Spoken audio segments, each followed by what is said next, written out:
Preparing for mediation, a guide for self-represented parties.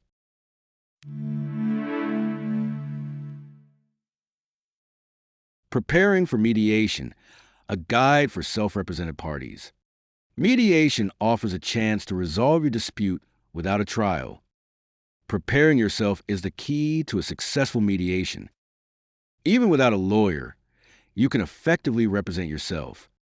This presentation will guide you through the process. What to bring to your mediation. First, you must decide what you will need to bring to your mediation. Gather all your relevant documents, contracts, receipts, emails, and photos. Be sure to organize your documents chronologically or by issue. You should bring copies to the mediator and the other party, so you do not lose your originals. Remember, witnesses and experts will not be allowed into your mediation, as they are considered outsiders, but you can get a written statement if you choose. Knowing what you want from mediation. You must decide your best and worst case scenario. You can watch our videos on WATNA and BATNA to help you with this process. You should define your goals. aka, what is your ideal outcome?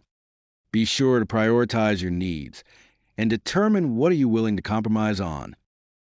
Always think realistically, to think of the fair and achievable resolution for all parties. Preparing yourself for your mediation. Finally, you should work on your communication skills. Even though this may be an emotional situation, try to stay calm. Those emotions could stop you from making the right decision. Practice your communication skills. Being clear, concise, and respectful can go a long way in the mediation process. Also, be prepared to listen.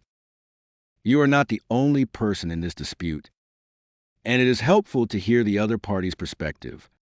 Preparing for your mediation is the best way to enter your mediation with confidence and ready to negotiate. We hope you enjoyed learning more about how to prep for your mediation. Please help Happy Mediation reach more people by liking this video or making a donation and sharing it with other people